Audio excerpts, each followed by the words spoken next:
Elon Musk, you may have illegally seized power over the financial payment systems of the United States Department of Treasury, but you don't control the money of the American people. The United States Congress does that.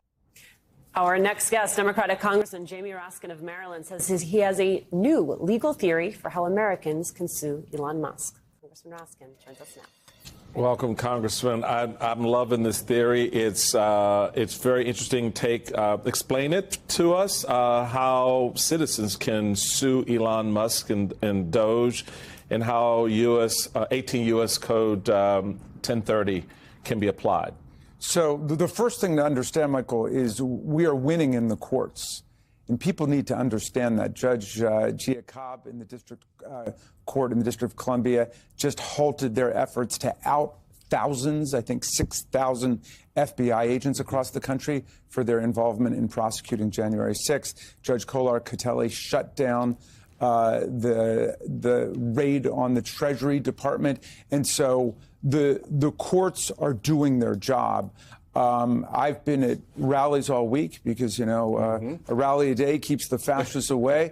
But it was bugging me that these guys, Elon Musk's, midnight fascist crew of teenagers and 20-somethings, have been able to access everybody's computer data in the country. And that's why a lot of the courts are getting involved. But it was killing me because I wanted to spend some time with the statutes. And so this weekend, I've been looking in the statutes, and one of them, which is getting to be in contest now, is called the Computer Fraud and Abuse Act of 1986. It was actually pushed by Ronald Reagan, who at Camp David had seen the movie War Games and got very concerned about the security of government computers. And he, with Congress, pushed for a statute to make it a crime to on an unauthorized basis to obtain other people's information and then distribute it. And there have been tons of criminal prosecutions on that. But if you read the statute, there's also a private right of action. So if you are a citizen and you can integrate this with taxpayer privacy data statutes, if you are a citizen whose private data has been compromised through a breach of government computers, you can actually sue for damages. So what I'm thinking about and talking to my friends at Democracy Defenders and other lawyers about is, could there be a nationwide class action lawsuit to follow up on last week's victories against Musk, against the Trump administration for this breach in computer security and the data of all American taxpayers? It could be a class action suit on behalf of all Americans. If the Proud Boys and the Oath Keepers want to opt out and they don't want their part of the money for the contamination of their data, fine, they can opt out. But really, it's a suit on behalf of everybody because that's our information. It doesn't belong to Elon Musk or his little midnight crew. It belongs to the people, and the government has to hold it in trust. Now, there's specific statutes which say that information can only be accessed for tax purposes, for the purposes of the internal revenue system, and for no other purposes. What are they using that information for? Can I just say, Congressman Chairman, I made a decision not to go to law school, and somehow you have me reading U.S. code on a Sunday morning. It's a good day when you do that. Thank you. Thank you for the free education. I mean, what's interesting to me is the Nobody Elected Elon Musk Act that you and your colleagues are putting forward. It's one of several pieces of legislation promoted by Democrats to try to hold Elon Musk accountable. Here's the question. Have any of your Republican colleagues showed any interest in joining you in this effort toward accountability? No, at this point, they're either, out there cheerleading for Elon Musk, or more and more of them are getting real quiet because they see the public does not like this. The public does not like the idea that a guy who would not even be constitutionally eligible to run for president is acting as president, a guy who, if he were president, would be impeached immediately because he's taking billions of dollars in foreign government emoluments from all over the world.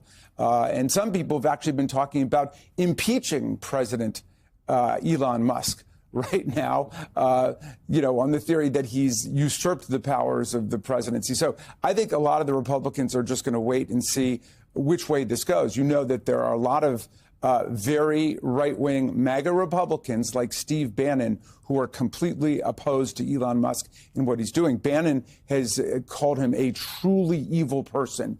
And Laura Loomer has warned of what they're trying to do in terms of creating a techno-state monarch in the new century. Obviously, Elon Musk has much bigger plans than Donald Trump, who, we know just wants to become the richest person in the world and get all the attention. But Elon Musk would really like to completely overthrow our system of government and move us into some kind of techno monarchy under the geniuses of Silicon Valley. I find it fascinating that in all of this, no one's really leveled up the fact, you just touched on it, Congressman, that Elon Musk is a government contractor, right?